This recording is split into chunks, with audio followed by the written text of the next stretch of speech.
to another episode of the Intellectual Saviors of Wrestling with your hosts, the Master of the Brain Damage, Martin. and the one and only Sam H. And this is Smackdown's live review from the 27th of September. Although I think we'll rename it this week the Randy Orton and Bray Wyatt show. Might as well. No kidding here, they pretty much took up about 70% of the show. Yeah, forget that there was a title match on the show.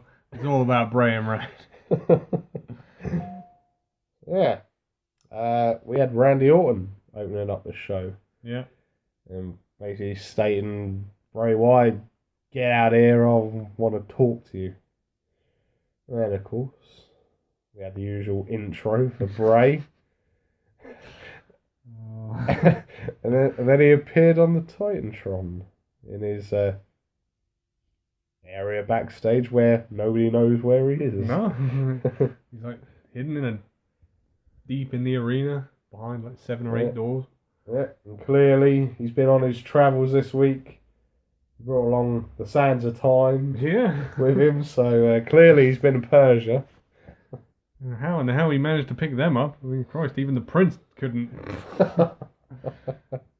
get away with them. Maybe next week we'll have the debut of the Dahaka. Oh, jeez. Oh, no one needs to see him again. No. So, yeah. Bray basically said to him, come and find me, Randy, if you dare. And Randy went, okay, fine, left the ring. Yeah. And backstage he went. Yeah. Then we got treated to a very random and at the same time very pointless 8-man tag match. You had the Usos and the Ascension against the American Alphas and Beauty and the Man Beast. Oh dear. But which one's the Beauty? Allegedly Heath Slater. I don't see it. Yeah, so this match was alright. Yeah. Didn't particularly pay an awful lot of attention to this match because essentially it's just a chuck away match. It doesn't mean anything. No, but it debuted the Usos' new heel theme music. Oh, let's not forget the new image. Yeah, they came out in khaki pants. And I think Jimmy had a bandana on, shirtless, and Jay had a black sleeveless t-shirt and a black baseball cap. Oh, God. The gangster Usos. Yes, and also thanks to Mauro Ranallo. Apparently, the Usos are the kings of double team moves. Do they even have any double team moves? Not really. I mean, they got that double super kick, but that's the only one I can think of. Pretty much. But no, according to Mauro, they're the kings of double team moves. My head hurts. So yeah, but it's slightly shocking circumstances. The Ascension were on the winning team. Yeah, I mean, Christ, we haven't seen that for, well, as you put it, since NXT. Yeah. The Ascension and the Usos picked up the victory. Yes, from what I've led to believe, it came down to the Usos versus the tag champions. And one of the Usos, I don't know which one, put Heath Slater in their new submission move. They don't do the splash anymore because that's a face move. And Heath tapped out. Yeah. So yeah, that was that. And then I believe we had one of many backstage segments with Randy. Yeah.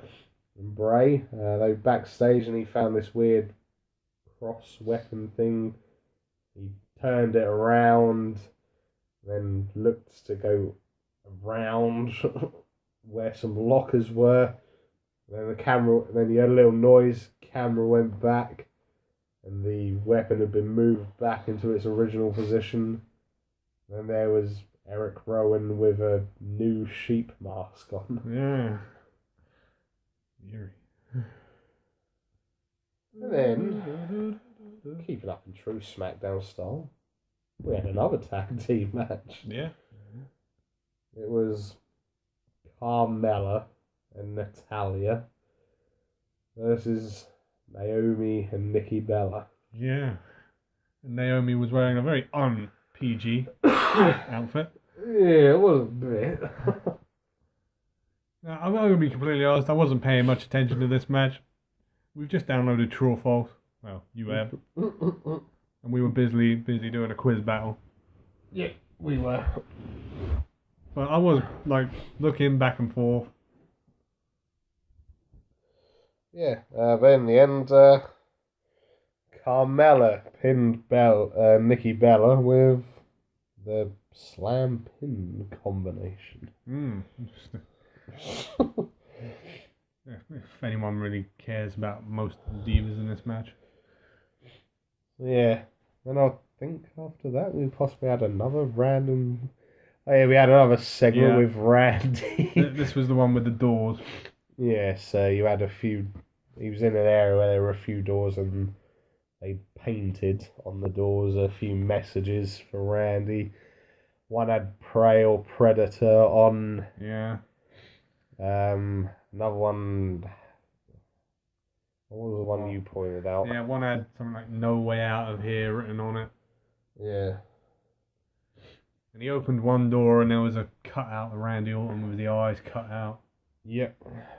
And then he slowly started opening another door, and then waiting on the other side was Eric Rowan, but then Randy thought against it and closed the door. Then he's wandered off, and then you had to zoom in on the door handle, and someone was trying to open it, but they couldn't.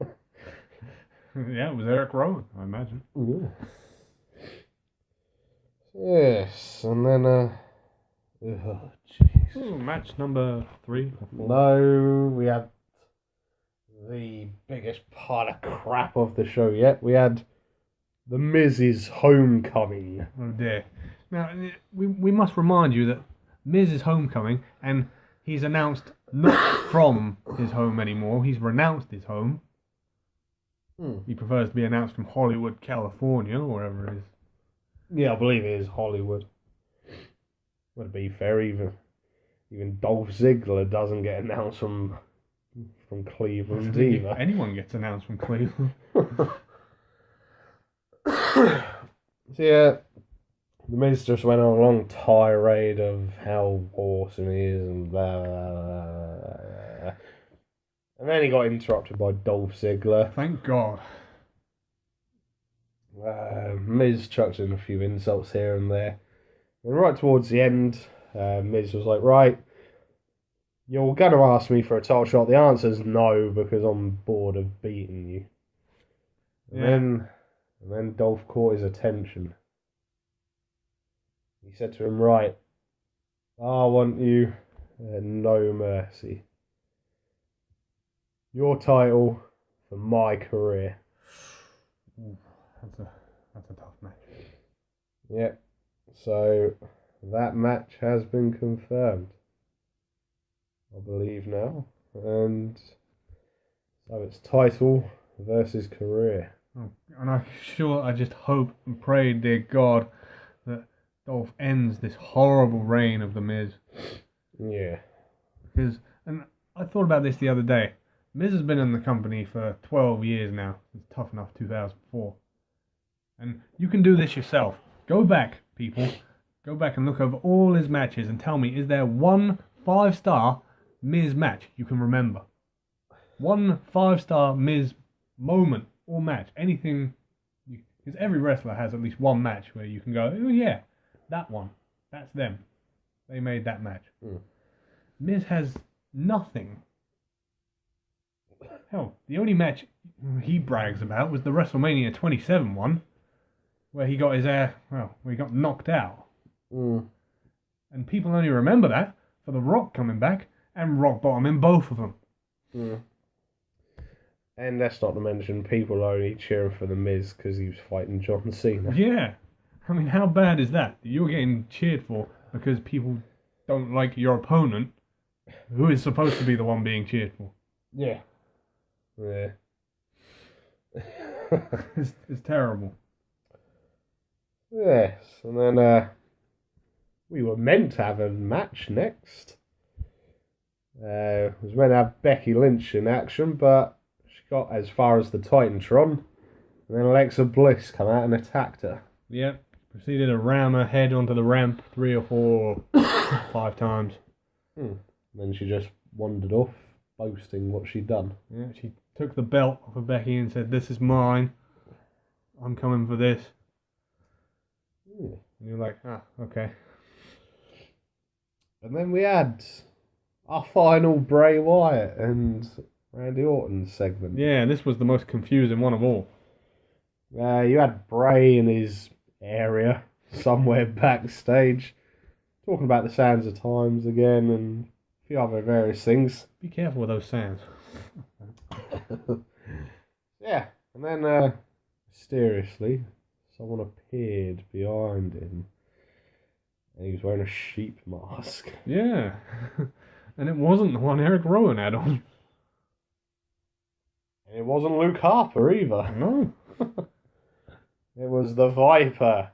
He'd found his area backstage. And then he punched him about 4 or 5 times, and then Bray literally just disappeared. Yeah, he just ran off. Then you had this creepy segment where Randy was sort of like crackling and laughing and sort of half-ass singing. He's got the whole world in his hands. Yeah, he sat back in the chair, put the sheep mask back on, and then it sort of cut to Bray Wyatt sitting in the chair. Yeah, it was a very weird segment. I'm kind of confused where they're going with that. Yeah. If Randy Orton's joining the Wyatt family, he's got to grow his beard out. Oh, hell yes. And his hair. That ain't gonna happen. Yeah. He'd need to do a cane and get a bad wig. And then before our main event, we had AJ Styles being interviewed backstage. The champ that runs the camp. Yep. And he mentioned that famous phrase, "Beat up, Chelsea." Yeah. He also beat up Dean Ambrose.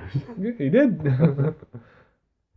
Yes, and then at the same time we got informed that Golden Boy would be at commentary for this match. Yeah, so if you had the option of turning off commentary, I would have done it, and probably all of you would have done it too. Yeah. And then our main event would be a rematch for the title. Ambrose versus Styles. Yeah. It was a fairly decent match. Unfortunately, I don't think it really got a whole awful lot of time, though. I would say just under 15 minutes. Yeah. If you cut out all the breaks and whatnot. You can't forget the breaks. Because there were at least 2 breaks. Yeah. Oh, I quite enjoyed this match for what it was. I mean, I would have liked it to have gone on a bit longer. Yeah, me too. There were like a couple of moments towards the end. AJ Styles went out the ring, just randomly hit Cena in the face for no reason. And then a very short while afterwards, Dean Ambrose done the same. Yeah. Cena wasn't happy. He was like tried to get into the ring apron, messing up Ambrose's pinfall. Yep. So Dean went out the ring, hit him in the face. Yeah.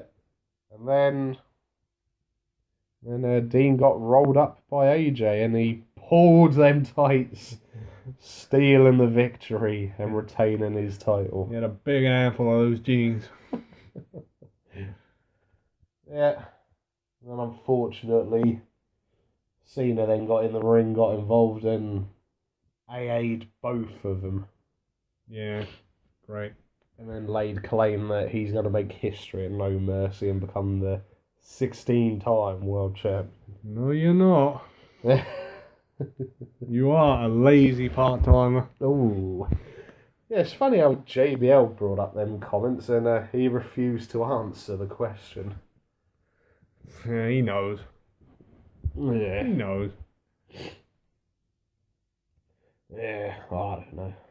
But that was SmackDown for this week. Yeah, and it's got to be said, and I said this to you, and I got to say it again, SmackDown is so much easier to get through than Raw. I am struggling to get through a 2.5 hour Raw. I really am. Well, luckily I downloaded Raw and SmackDown, so I at least haven't got to put up with the breaks. Oh, I fast forward them. But that's not the point. It's the things you don't fast forward. Yeah, true. I mean, are you guys having the same problem? Put a message in the comments below. Yeah. Interested to see what everyone else's thoughts on it is. Yeah, overall, WWE television has not been great recently, and it's been taking a hit with the ratings as well. Is there Monday Night Football back on again? The NFL? Yep. Yeah, that's all back. Right, that would explain it then. Yeah, obviously that will take a bit of a hit. But unfortunately SmackDown's been struggling as well. So hopefully they can turn that around soon. Oh, they're going to need to. Maybe they can partially do it with the impending debut of Kurt Hawkins. Yeah, I mean, Christ, apparently he's making a big announcement next week. Yeah. Which I'm looking forward to. Hopefully it's him finally debuting. No, he'll come out and tell you he's debuting next week. Oh, gee. Right, I think we've waffled on long enough. Yeah. So, from your hosts, the Master of the Brain Damage, I've been Martin. and the one and only Sam H. Subscribe to the channel, follow the Twitter at the Intellectual SOW, and we will see you on the next one. See you later.